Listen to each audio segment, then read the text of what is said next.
There are few better ways to normalize something than with humor.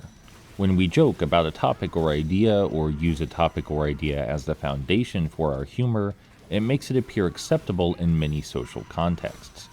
Recently, a fairly large content creator, who will remain nameless for the sake of civility, released a story, a comedic story, yes, but a story nonetheless, that featured entirely AI-generated art.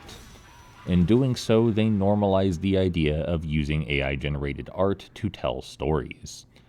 The content creator could have easily paid actual artists to draw the story, but instead sidestepped them, using AIs which steal the work of human artists, without consent naturally, to fuel their data-driven algorithms. And the AI-generated art being used in a comedy is kind of a perfect storm. Because it's a comedy, people will accuse you of taking it too seriously when you criticize it, or they'll shrug it off.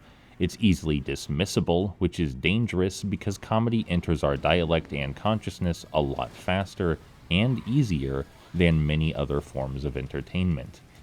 The video sets a precedent. It sets a precedent because it's a large creator who has an influence over public perception. It's something that all individuals with a significant following must be aware of at all times, and it is a hefty responsibility. Now that this video exists, it perpetuates the idea that telling stories with stolen labor and stolen passion is alright. It tells people that it would be weird to criticize because, if it were bad, someone so popular and beloved wouldn't be doing it. Now it doesn't matter if you or anyone else spent hundreds of thousands of hours working on your craft to create art pieces. Someone can have the AI just make something which looks exactly as good to them, with the intention of replacing you. And let's not be naive here, companies want to replace artists, particularly companies working with these AI. They want to remove the human element because the human element is uncertain. You see, humans think and feel and have ideas. They live lives, and they naturally want to express some of their experiences and beliefs in artistic format. This is not beneficial to companies.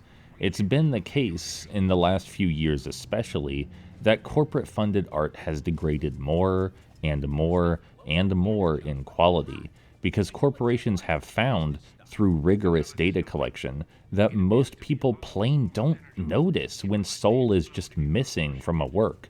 Most people don't think about what they consume. They don't analyze the themes, consider the artistic framing, the narrative structure, the characters' choices, none of that stuff.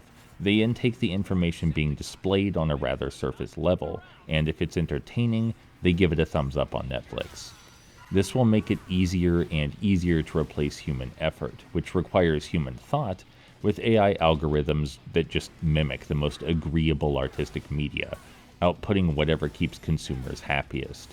AI-made art is disruptive. It's going so much faster than most anyone imagined, and it's not just coming after visual arts. Actors, voice artists, writers, game designers, and any sort of artistic field you can imagine will be affected. And we're letting it happen. You may look at the examples of AI-made art so far and ask, what's the problem? There's still human input. Besides the fact that there's data laundering going on, these AI will not need human input for long. Corporations can and will flood our content streams with art that's entirely made without human passion.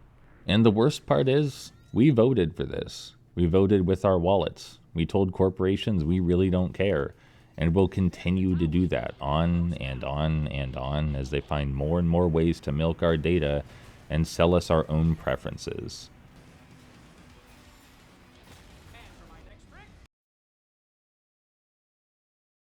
One of the hardest things about making videos like this is that it almost feels counter to my goal of always being loving, but it really isn't. Sometimes in order to be loving, you have to stand up and say, hey, this is exploitative. It's not all right what we're doing. It's hurting people, and we have to think more consciously about what we consume and why we do it.